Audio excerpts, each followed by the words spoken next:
I love this place. Gonna grab some 30 volume developer. If you know, you know. Couple packets of bleach. We're gonna use these ones. This one, T18. Secure the bag. Today, we're bleaching Ryan's hair. Why? Why not? This was his idea. It's not me. I'm just facilitating. Also, I've bleached my hair at least 4 times now. Pretty much a pro. Got 1 part bleach, 2 parts developer. Today we're using a 30 volume. Should lift pretty good. Ryan's hair is really short, plus it's natural hair. And we'll see how it goes. Start with the top and do the sides after, just because it's longer. It kind of tingles. Oh. What if we did the left half of my head yellow and the right half of my head purple, and then we opposite the eyebrows? We could do that. Or we could do like a design on it too. I want a basketball. The whole head.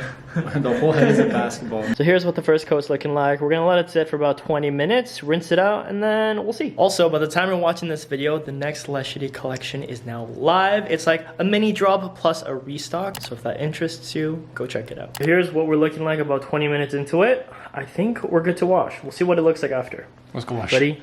Yeah. Jasper, what do you think? Hi. All right, second round, let's go. We're gonna mainly focus on the top and a couple little spots that I missed.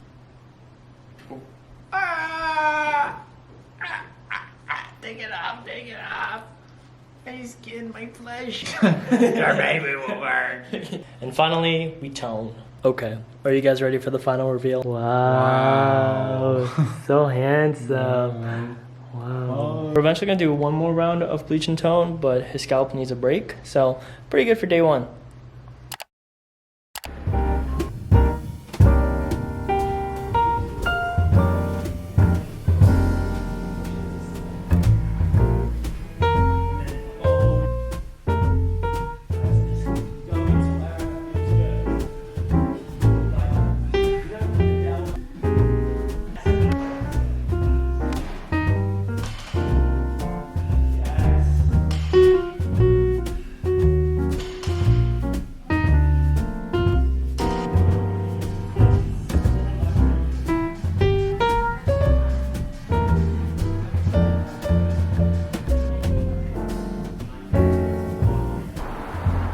Honestly, can't remember the last time I deadlifted, but it felt good today. Kept it pretty light, bumped up the weight for my chest press. Felt good. It's always kind of sketchy getting it up. Once it's up, it's good. Words of wisdom. I'm gonna head home, quickly shower. Very exciting day because inventory comes in for the belts and the tote bags, which I'm really excited about. The hats came in. Lots of really just exciting things. Okay, where do we begin? Belts are just absolutely stunning. Excited to have these finally restocked. However, the tote bags. These tote bags, that took a 1.5 years to create. Got these all delivered, but they're missing the snap buttons. The buttons that are supposed to keep them in its shape. This one from the pre-production model has this button so you can snap it and it keeps like a tighter shape. And none of them have the buttons on. So, yeah, I mean, I'm not even making sense. Like, this mistake shouldn't have happened because I should have learned. I had a previous drop that I announced and then it got stuck at customs. And then, you know, the drop was delayed. I told myself, I was like, okay, Joe, lesson learned. Don't do a drop without physically having the products in your hands. But I thought this one was gonna be a little bit different. If there's any delays, I could drive down myself and pick it up. It's a local manufacturer. The shoot is tomorrow. The bags aren't done. Yeah, I'm just a little lost on what to do.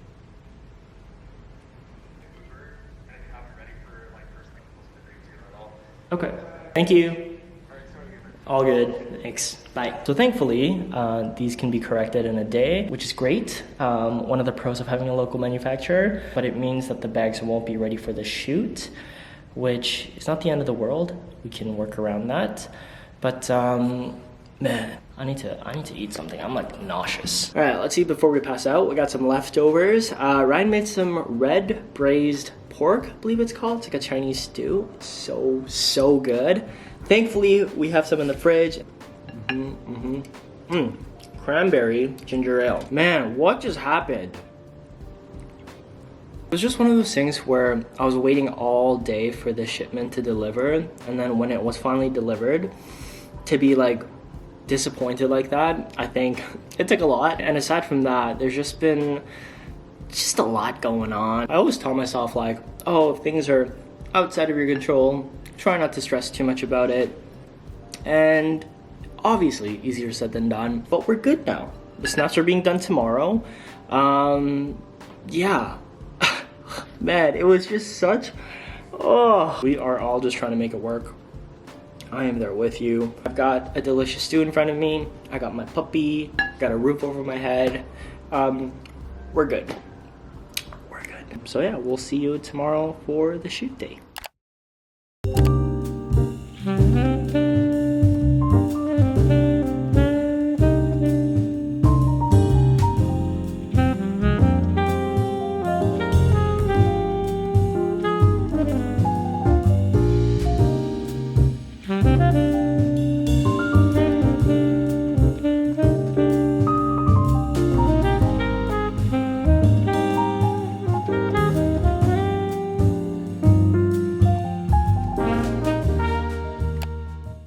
Good morning, Jasper. Jasper tummy rubs. Oh, good morning.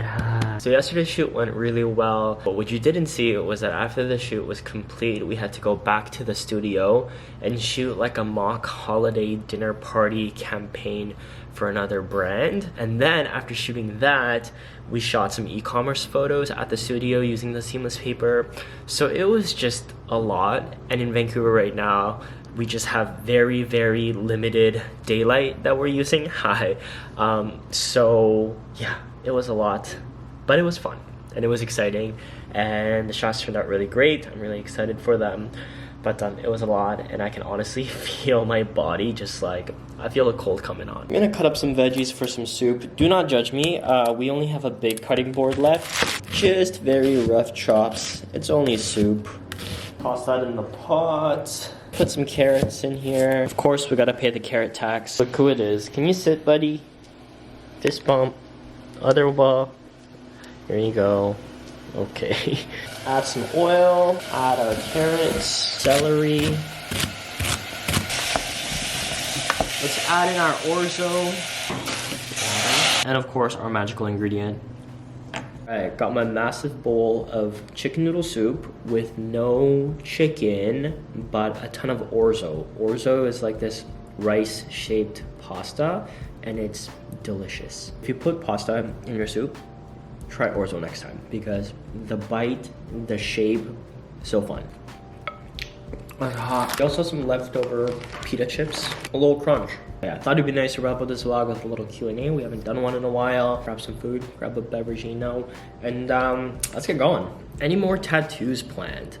Honestly, none of my tattoos are ever really planned. Whenever any of my tattoo artists has like an open availability and I see a flash that I like that fits in kind of like the spaces I have left, I just kind of just book it. So not really. I want to come visit from New Zealand. Can I come get a coffee and say hi? Abso-fucking-lutely. People from Australia, London, I want to say maybe New Zealand as well, just like different parts of Europe that were visiting Vancouver that actually like made it one of their like pit stop itinerary destinations to come see LS Studio and say hi. It's just so wild that this little shoppy shop is like on your guys' radar. Yeah, definitely come say hi. People have said that in person I sound different. Someone actually said my accent is stronger in person than in video, like my Canadian accent. So who knows, maybe. Do you and Ryan ever get into serious arguments? If yes, how do you solve it?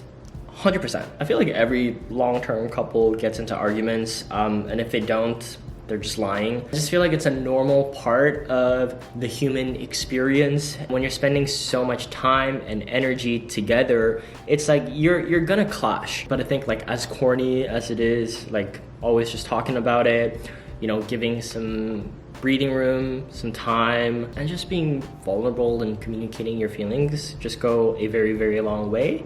But yeah, we definitely argue. I'm interested in starting a YouTube channel. How did you find your niche, and which channels inspired you back then? So when I first started, I was a fitness channel. Like I would do workout videos, workout commentaries, kind of like supplement reviews sometimes. I was studying exercise science when I was in university, and that's when I started my channel. Over the years, as you start to make more videos and you just see what kind of your audience responds to best and what you personally like making, your content just morphs and shifts. Why I kind of started doing more vlogs, because I was enjoying them a lot more. Like when I first started my YouTube channel, definitely like Max Tuning, Christian Guzman, like the OG like fitness YouTubers. But now I definitely prefer kind of like the slower lifestyle videos. I think when you first start off, you don't need to be for sure set on what niche you want to go into. I mean, just like with anything, whether it's like your school or your career, like you can change. Like a lot of the times you're not even gonna know what you really enjoy until you do it. Just start. What are your thoughts on open relationships, especially in the queer community? I think if it's for you, you do you. Actually, if it works for you and your partner, then y'all do you. But for me, I'm like, it's a lot to take care of myself. It's even more to take care of my relationship with Ryan. I could not imagine adding one more human into that mix. Maybe that's selfish, but that's just me. Plus, I honestly think that I would get very jealous. Like straight up, I would be jealous. I would be like, why aren't you spending time with me? Even though maybe I wanted to be alone. I don't know, I think I'm toxic. What's one of the hardest lessons you've learned this year? I wouldn't say it's the hardest lesson I've learned, but maybe one of the most important lessons I've learned is that no one is gonna be a bigger fan of you than you. No one's really gonna care about your personal goals or your new business ventures other than yourself. Like you really do have to be your own biggest fan, and you really do have to believe in yourself, especially when it comes to entrepreneurship. I felt like a lot of the times I felt like pretty guilty about talking about my brand too much or posting too much about Fleshity or whatever, and I was like, okay, maybe people are kind of getting tired of this. But the reality is no one's gonna be your biggest fan other than yourself. I think something I want to work on for the new year is just kind of being a bit more unapologetic, maybe being a bit more selfish, and talking about my brand, something that I'm passionate in. Why should I have to be ashamed of how I come off to other people necessarily? Obviously there's always a balance, but I think for the longest time I was just very weary of what other people thought about me when it came to my different kind of business ventures and my personal goals and whatever. You just gotta do you. You just gotta do you. But yeah, I think that's a good place to end. Thank you guys for sticking around for this vlog. I feel like it was chaotic. My emotions were just like this, especially after the snaps were not done. I was ready to cry. Not even like be angry, but just kind of like ready to shut down. Like I was just feeling so defeated. And then it all worked out. It really did. So yeah, hope you enjoyed the vlog. If you're interested in any of the things for the new drop or restock, check out leshity.com. But as always, please shop with intention. I'm gonna finish the rest of my soup now. Bye. Bye, fist bump. Come on. Thanks, buddy.